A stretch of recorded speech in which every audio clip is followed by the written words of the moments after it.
네, 아멘으로 마치겠습니다.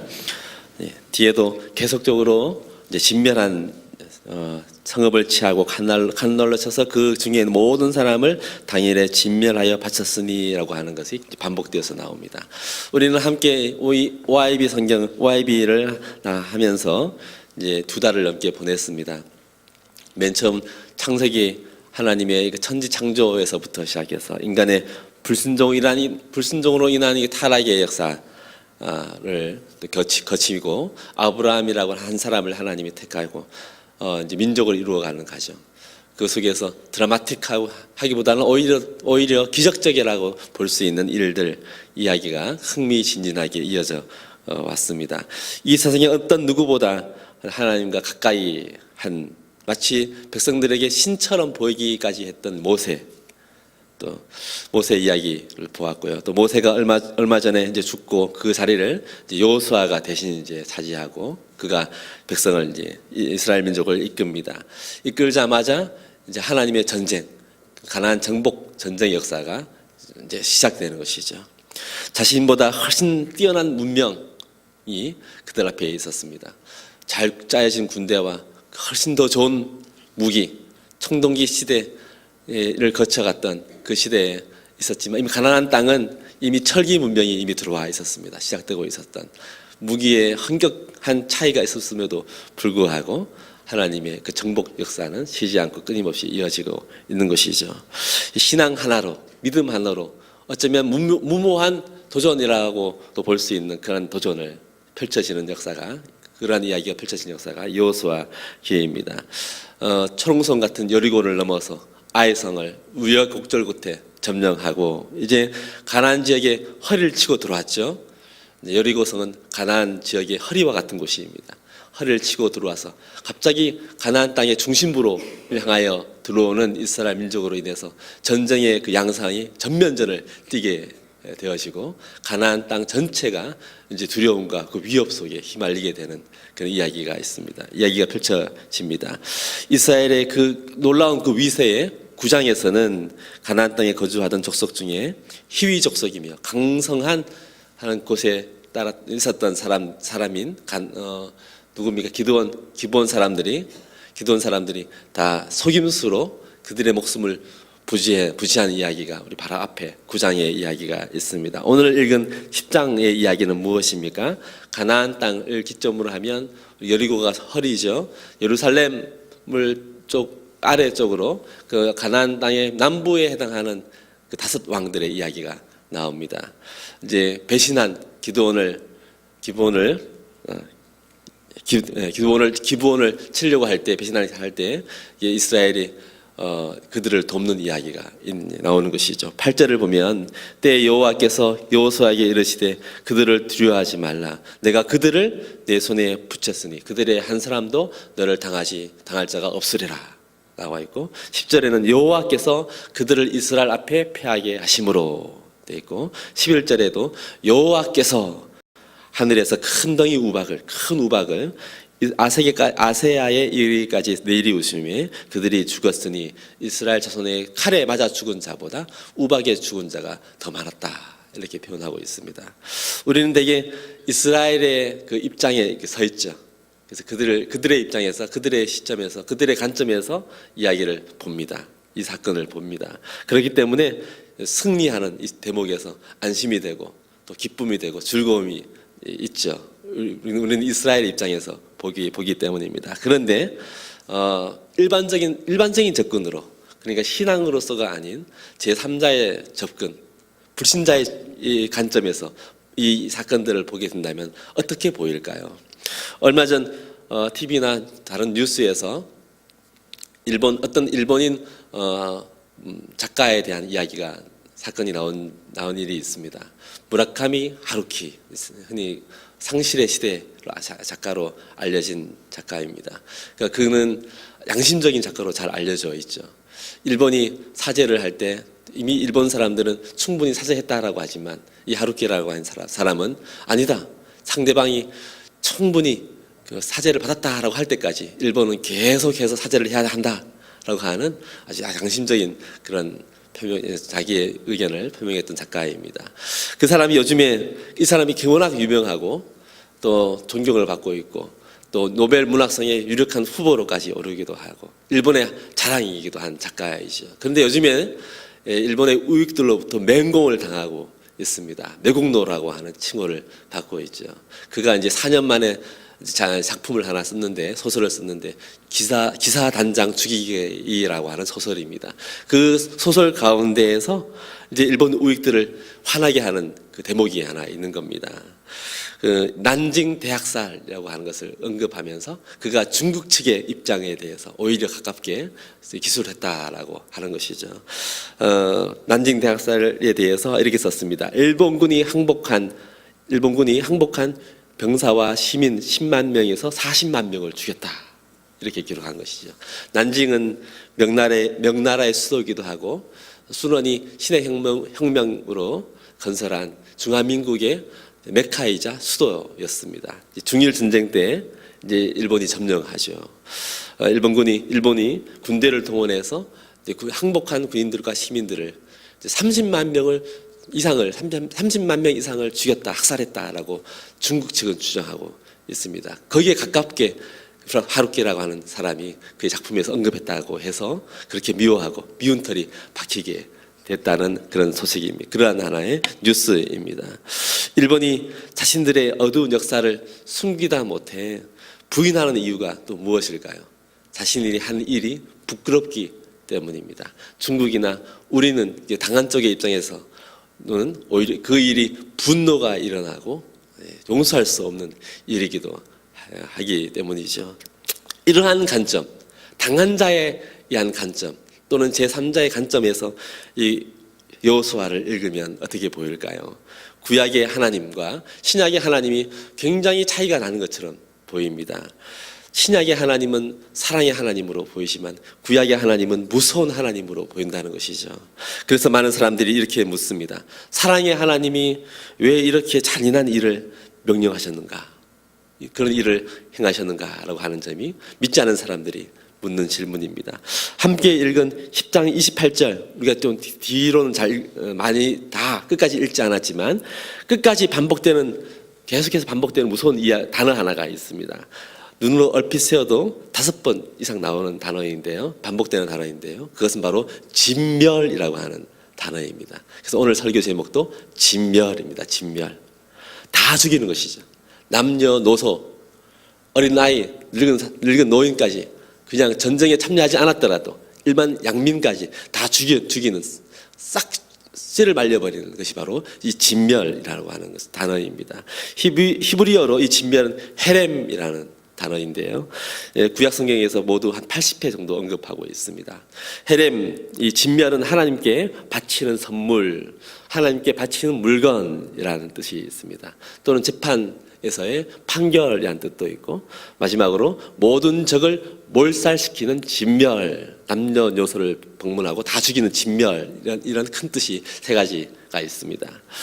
가장 많은 횟수로는 이 진멸의 뜻으로 이 헤렘이 쓰였습니다. 가나안 정복을 앞둔 이스라엘 백성들에게 가나안 족속 그들을 진멸하라고 하는 명령은 맨 처음에 이 모세에게 주어졌습니다. 신명기 7장에 보면 이렇게 되어 있습니다. 네 하나님 여호와께서 너를 인도하사 내가 가서 차지할 땅으로 들이시고 네 앞에서 여러 민족 헷 족속과 기르가스 족속과 아모리 족속과 가나안 족속과 브리스 족속과 히위 족속과 여부스 족속 곧 너보다 많고 힘이 센 7 족속을 쫓아내실 때에 네 하나님 여호와께서 그들을 내게 넘겨 내게 치게 하시리니 그때에 너는 그들을 진멸할 것이라. 이렇게 하나님이 모세에게 명령을 하셨죠. 이 잔인하게 보이는 이 진멸. 원래는 전쟁하면 군인만 죽이죠.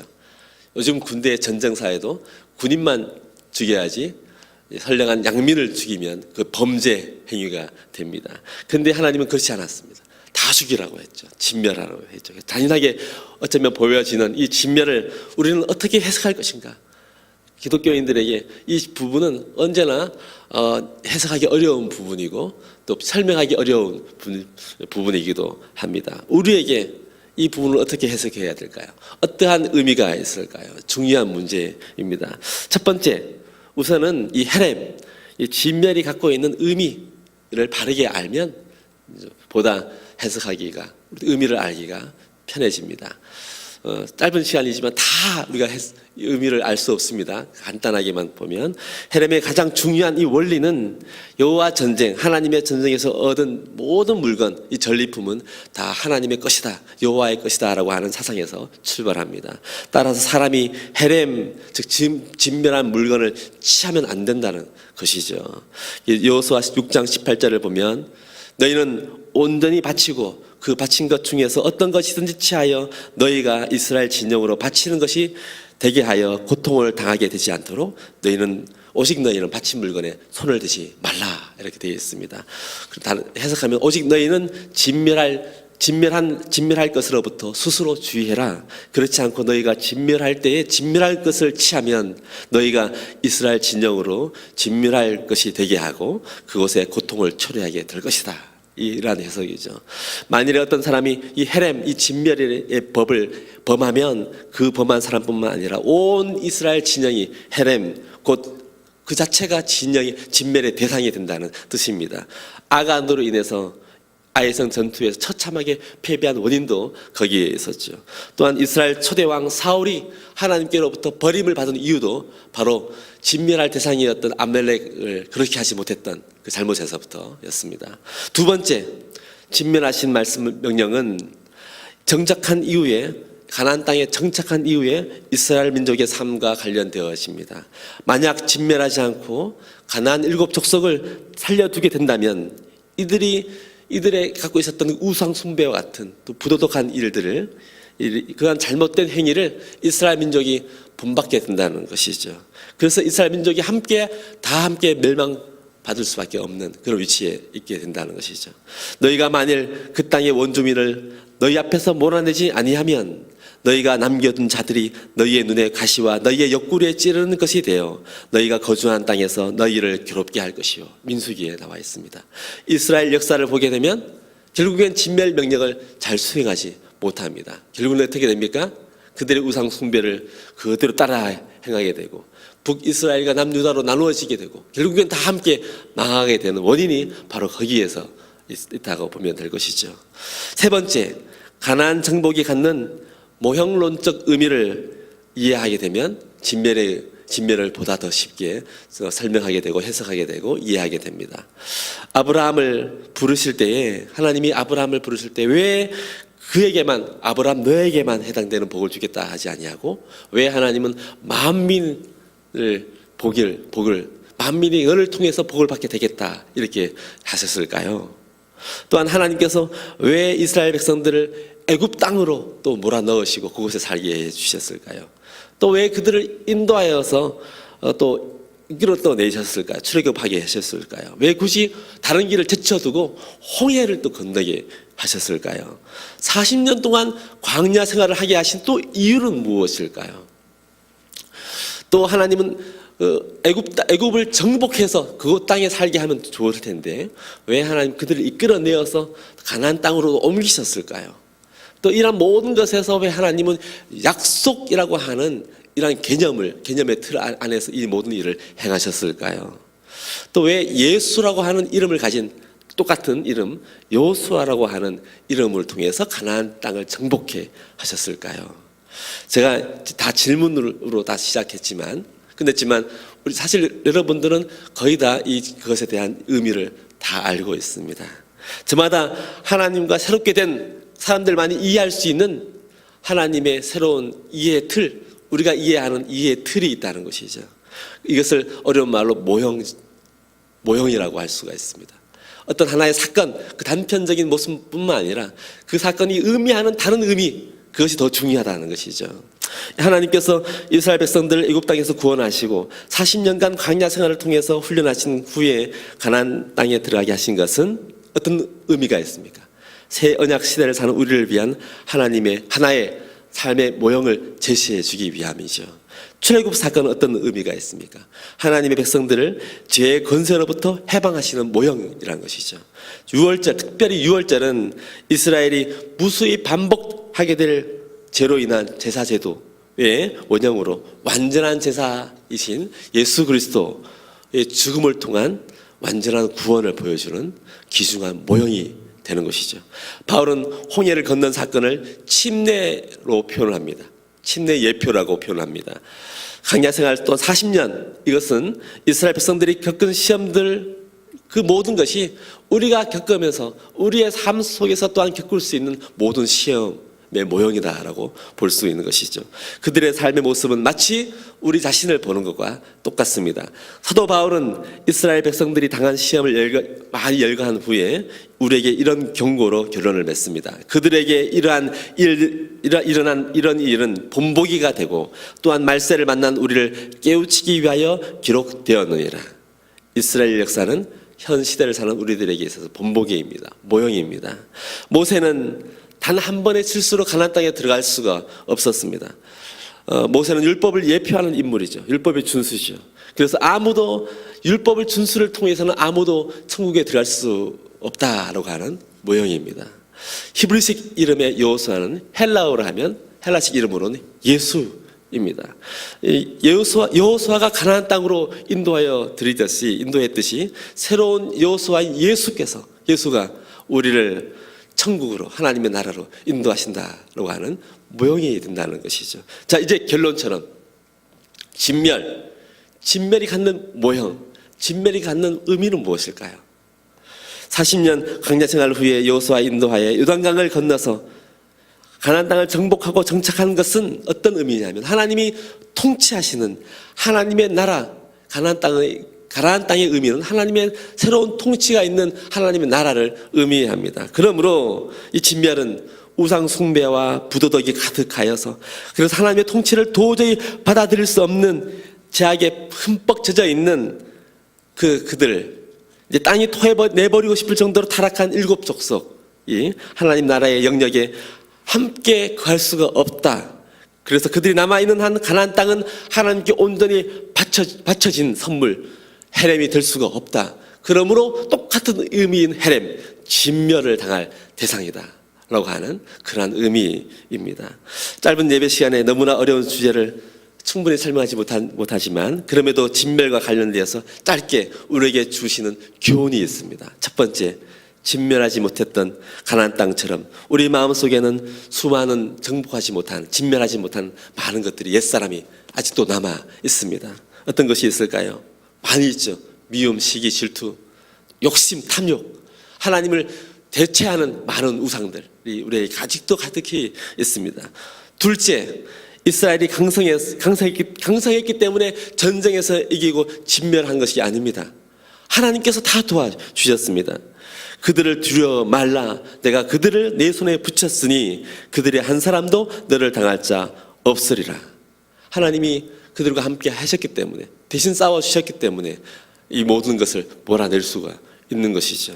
그러므로 우리에게 그러한 능력이 있느냐 없느냐의 문제가 아니라 하나님의 뜻에 순종하려는 마음이 있느냐 없느냐가 가장 중요한 문제입니다. 오늘 우리 새벽기도에 참여한 우리 모두에게 하나님의 말씀에 순종하는 마음이 있어서 하나님이 우리 마음속에서 옛 성품들을 몰아내시고 진멸하고 그래서 우리가 하나님의 것이 온전한 하나님의 선물이 되어지고 하나님 기뻐하신 사람이 되기를 주의 이름으로 축원합니다. 기도하겠습니다. 먼저 오늘 말씀을 통해서 여러분 각자에게 주신 하나님 메시지가 있을 것입니다. 먼저 성령님께 물어보십시오. 나를 진멸의 대상에서 은혜를 입은 사람으로 삼아주시고 영원한 생명과 하나님의 자녀가 되는 놀라운 은총을 주신 하나님께 감사하는 시간이면 좋겠습니다. 전쟁 앞에서 여호수아도 두려워 떨었습니다. 그에게 하신 것처럼 어쩌면 영적인 전쟁터를 매일 살아가는 우리에게 그들을 두려워 말라. 내가 그들을 내 손에 붙였으니 하셨던 것처럼 우리에게 힘을 주시는 분이심을 믿고 대적처럼 서 있는 경제 문제, 건강 문제, 그 밖에 자신만의 문제를 넣고 하나님께 도움을 구하는 기도를 하면 좋겠습니다. 이 시간에 주여 한번 부르신 이후에 함께 기도하겠습니다. 주여,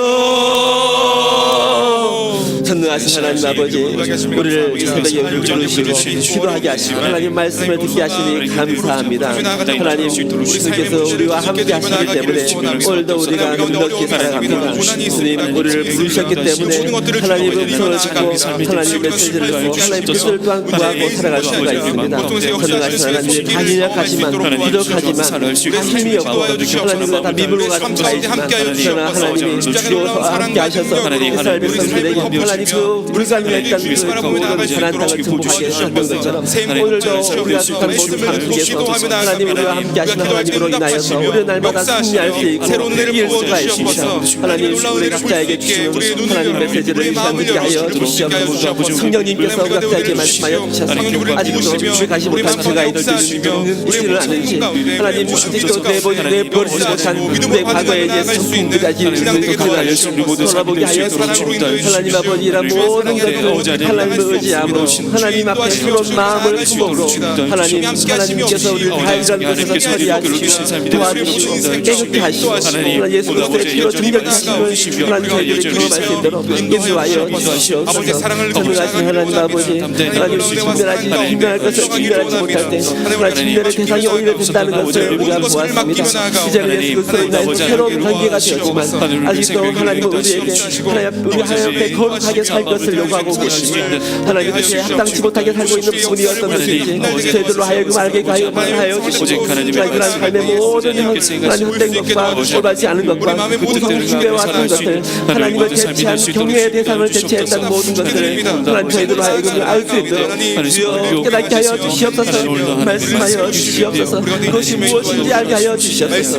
하나님 그동안 알지 못했던 것들을 우리의 눈을 밝혀주시므로 보게끔 하여 주시고 하나님 아버지 우리의 귀를 밝혀주시므로 열어주시므로 하나님의 음성을 하나님 듣게 하여 주시므로 주여 우리가 하나님 앞에 서 있는 자로 부끄럽지 않도록 도와주시옵소서. 하나님의 통치하시는 이 땅에서 하나님의 나라에 이미 살고 있는 저희들로서 하나님의 말씀을 듣고 순종하는 사람들이 다 될 수 있도록 인도하여 주시옵소서. 하나님 말씀을 순종하지 못하는 그 모든 것에서 하나님 우리를 건져주시고 새롭게 하여 주시옵소서. 우리 교회를 위해서 또한 우리 나라를 위해서 함께 기도하겠습니다. 특별히 담임 목사님의 건강을 위해 기도해 주십시오. 또 학교 건축을 위해 또한 기도해 주십시오. 또 선교지에 나가 있는 선교사들을 위해서 기도해 주십시오. 우리 나라를 위해서 또 기도할 때 마음이 나뉘어버린 우리 나라를 위해서 유전자들이 하나님을 두려워하는 마음으로 나라를 위해 정직하게 행하도록 그래서 우리 나라가 하나가 되도록 위협을 받고 있는 국방과 외교, 정치, 경제를 위해서 또한 남과 북의 통일을 위해서 이 시간 마지막으로 함께 더 기도하겠습니다. 전능하신 하나님 아버지 우리 교회를 하나님 앞에 주님께 맡깁니다. 전능하신 하나님께서 우리 교회를 사랑하여 주시고 하나님을 거룩하게 사람을 존귀케 하는 과연 그 교회의 비전을 주셨습니다. 우리 모든 성도들 한 사람 한 사람이 하나님 말씀에 순종하고 하나님 말씀이 왕성한 교회 될 수 있도록 인도하여 주셔서 하나님의 말씀대로 하나님의 비전대로 하나님이 거룩하게 하는 교회가 될 수 있도록 인도하여 주시옵소서. 예배마다 성령을 충만케 하여 주시고 우리 모든 성도들의 예배를 사모하며 하나님의 말씀의 설교를 사모하고 신실한 하나님의 온전한 사람으로 서서 하나님 맡은 자리에서 하나 충성스럽게 일들을 감당할 수 있는 자들을 다 될 수 있도록 인도하여 주시옵소서. 하나님 구역의 모든 리더들 교구의 모든 하나님 구역의 중요한 리더들이 하나님 구역들이 주님이 안에서 신실하게 살아갈 수 있도록 인도하여 주시옵소서. 인도하신 하나님 새로운 각 구역마다 하나님 잘 키워질 수 있도록 인도하여 주시고 그래서 각 구역 공부마다 하나님 튼튼한 구역으로 말미암아 목장 하나님 구역 구역으로 말미암아 우리 모든 교회가 튼튼하게 서갈 수 있도록 인도하여 주시옵소서. 모든 위원회 사역과 남전도 외주대 사역들 하나님 또 시사대의 사역들 모든 비서 사역들마다 하나님 아버지의 성도의 충만한 역사가 있게 하여 주시고 하나님 그것을 섬기는 성도 주자들과 부서 사역자들 하나님께서 성령을 충만케 하여 주셔서 하나님 그 능력으로 잘 감당할 수 있도록 인도하여 주옵소서. 무엇보다 하나님 우리가 하나님 목사를 위하여 기도합니다. 하나님 주님께서 붙들어 주시고 만져 주셔서 하나님 모든 부분들을 한번 하여 주시고 회복시켜 온전해져서 하나님 말씀의 강단 앞에 하나님 온전하게 설 수 있도록 굳건하게 설 수 있도록 주님께서 인도하여 주시옵소서. 전능하신 하나님 우리 학교 건축을 위하여 기도하고 준비하며 매진하고 있습니다. 하나님 모든 것을 통해서 하나님 주시고 이끌어주시고 하나님께서 이스라엘 민족들과 함께하여 주시옵소서. 하나님 불안해했던 것들을 극복하고 있게 하시는 것처럼 하나님께서 함께하여 주시고 하나님께서 주시고 충만케 하여 주시고 하나님께서 주어주시고 공급하여 주시고 이런 모든 하나님께로 도왔음을 기도하고 하나님께 영광을 인도하여 주시옵소서. 존중하신 하나님 아버지 나를 위해서 또한 기도합니다. 하나님 나누어지는 모든 군건이 하나가 될 수 있도록 도와주시고 그렇게 다시금 신실하게 건강하게 설 수 있도록 도와주시고 모든 위정자들이 하나님을 주라는 마음으로 바르게 서게 하시고 정직하게 하나님 정치를 할 수 있도록 인도하여 주시옵소서. 하나님 내외적으로 위협받고 있습니다. 국방으로 또한 하나님 또 외교와 또 정치와 경제적으로 어려움과 큰 위협 속에 있는 우리나라를 군인을 여겨주시고 우리 민족을 주께서 불쌍히 여겨주셔서 하나님의 함께해 주시고 이 모든 위기를 잘 극복할 수 있도록 도와주시고 오히려 이것이 큰 기회가 될 수 있도록 역사하여 주시옵소서. 하나님 남과 북이 하나님의 손 안에서 하나가 되기를 소망합니다. 주님께서 역사하시고 돌보아 주시고 아버지 하나님 주님 땅에 모든 하나님 전자들 또한 붙들어주시고 어리석은 생각을 버리고 민족과 하나가 되는 길을 찾을 수 있도록 인도하여 주시옵소서. 각 순교지에 나가 있는 선교사들을 주께서 특별히 분야를 펴주시고 몽골과 캄보디아 우리가 집중적으로 기도하고 있는 그 지역에 나가 있는 이 모든 선교사들 성령으로 충만케 하시고 하나님 모든 위협을 주께서 가감하여 주시고 붙잡아주시고 하나님 많은 큰 열매로 하나님께 영광 돌리는 선교사들이 다 될 수 있도록 역사하여 주시옵소서. 우리 가운데 인력한 자들 하나님께서 붙잡아 주셔서 그 모든 아픈 다리를 위로하여 주시고 만져주시고 깨끗하게 하여 주시고 치유하여 주시고 치유의 강산을 발하여 주시옵소서. 좋으신 하나님 아버지 주님의 이름을 찬양합니다. 우리로 하여금 기도케 하시고 또 우리의 기도를 들어 응답하여 주시는 하나님을 찬양합니다. 우리의 삶 가운데 주님께서 역사하여 주셔서 아직도 진멸하지 못한 우리의 옛 성품들 주님을 의지함으로 주님께서 만져주심으로 깨끗하게 날마다 정결케 되고 거룩하게 되고 하나님의 쓰심에 합당한 사람들 깨끗하고 거룩한 그릇들이 다 될 수 있도록 역사하여 주시옵소서. 예수 그리스도의 이름으로 기도하옵나이다. 아멘.